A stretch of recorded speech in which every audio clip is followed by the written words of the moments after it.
I have a very special privilege today to introduce you to the man who has been my boss for the past 6 years, I think it is, who is our regional vice president for AARP, who is literally our man in Washington, who is the man who keeps our backs covered when we get into contentious issues, and keeps our resources flowing when we're trying to do the work that is so vitally important to so many areas. Bob Hoffman is a special person in so many ways. I wore this scarf today because he's usually dressed in some sensational attire with sparkles, and I thought it was necessary. I knew I couldn't outsparkle him, but I thought I could at least compliment him. But he chose to go conservative. He's probably heard about Rhode Island. Anyway, without further ado, I would like to ask Bob to come up and say a few words to you about the great work that is happening here and on the national level in AARP. Bob Hoffman.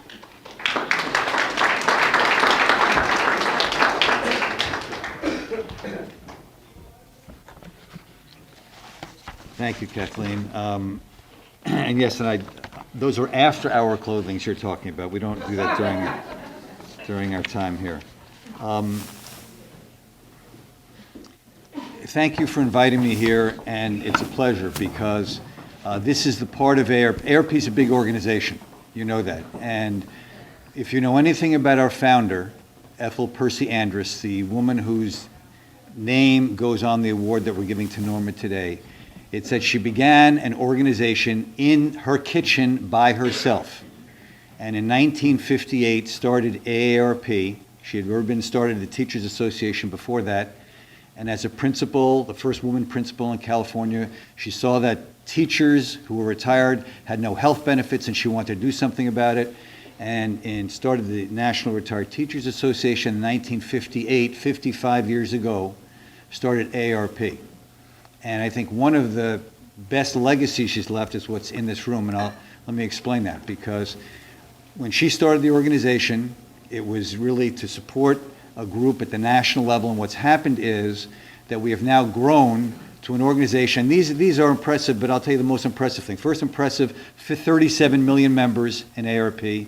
That's, of course, an impressive thing, with the largest circulation magazine in the world, with either first or second most well-respected advocacy organization in the country, with discounts that everybody knows about, and with products and services everybody knows about. But I think what she'd be most proud of is that in the year 2000, we opened up in every state in the country a state office. It wasn't just going to be in Washington, D.C., but opened up a state office in every state in the country.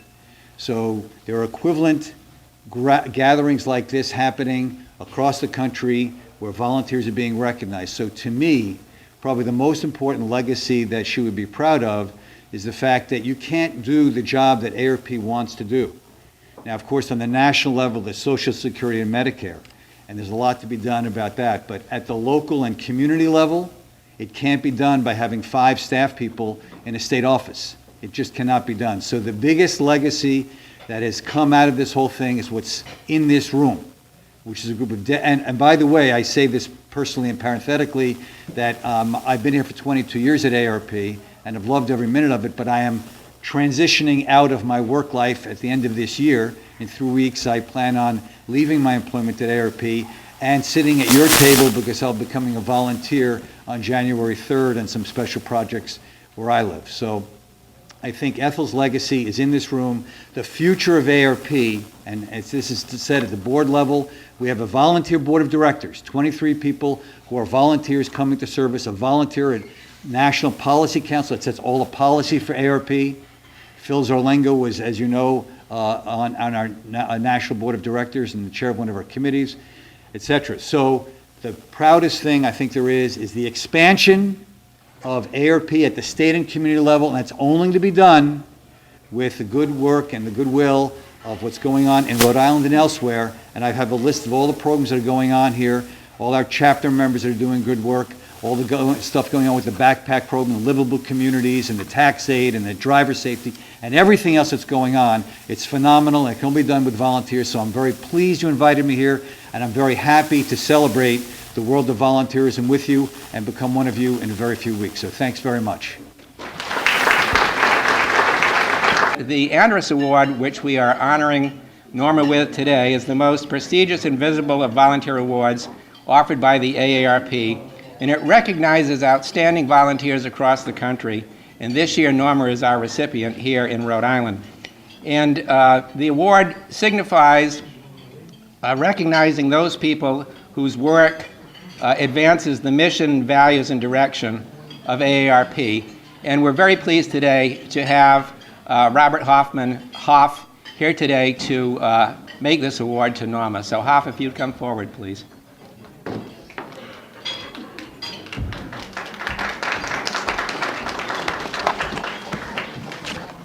Thank you, Alan, and I'm honored to be asked to present this award. As I mentioned earlier, there's one award every year. This is the one. Every state around the country picks one person to give this award to, so Norma is in good company with one volunteer from every state in the country who's getting this award this week. Usually all the awards are giving out this week, so I'm very happy about this. So let me say it's my pleasure. I'm going to read my notes on this because I don't want to ad-lib and get it wrong. It's a pleasure to present this year's Ethel Percy Andrus Award for Community Service to Norma Santaniello.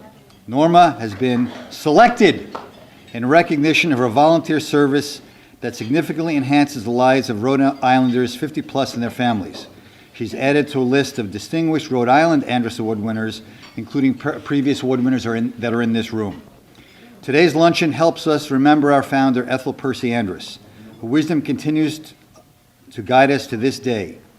Ethel urged her fellow retirees, quoting her now, to be as active as possible, to pursue new passions, to travel and see the world, and most of all, to continue to use the skills and experience developed over a lifetime of service to serve in their communities. And I've seen Norma in action over the years, and she totally fits the bill. Norma had already established a record of service and commitment to volunteerism. She was invited to join the AARP Rhode Island State Legislative Council over 18 years ago. She still serves the liaison to the AARP North Providence chapter. She has served as the recording secretary, written numerous letters to Washington on advocacy issues, and has testified many times before our state legislature on long-term care, Social Security, fair marketing pricing for prescription drugs. She is always ready when Rhode Island has needed her. Norma has always been there, as you all in this room know. Norma has been working with the chapters and our community partners, a number of which are represented in this room today, because AARP cannot do it alone. We have to work with our community partners and others to reinforce the strategic priorities of AARP and to serve as the public voice of the association. She is a strong advocate for community service and works with volunteers on community service projects such as Rhode Island Community Food Bank and health and fitness fairs. And by the way, I think everybody got a copy of the paper today, but take a look at page 4 and who was a star on page 4 in the paper today, but talking about getting the AARP Andrus Award. So take a copy of the paper if you haven't seen it today. So it's not only the mayor coming, it's a paper, it's everybody's on the Norma bandwagon today, as they should be. For 29 years, this is what it said in the paper, for 29 years, juggling a demanding job that provided administrative support for Providence school principals, combined with raising 2 children, left Santaniello with little time after hours to join community organizations. 1 year shy of age 60, she would take retirement, noting that I had worked long enough, had a pension, and just wanted to do different things.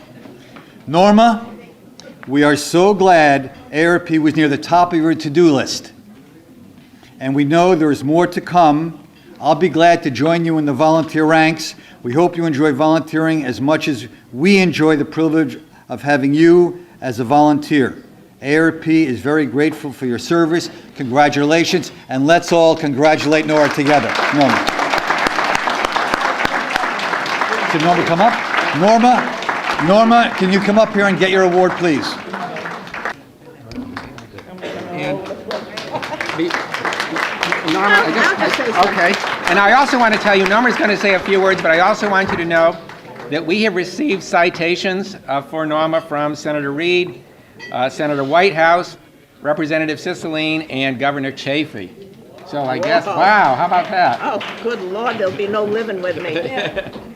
Now, I just want to say AARP is a marvelous organization. I'm proud to be part of it. I'm honored to receive this award. I will cherish it, and I will continue to serve. Thank you so much, everyone. I want to ask for a standing ovation, a standing up ovation for Norma, please. You know, we went around Washington. I know.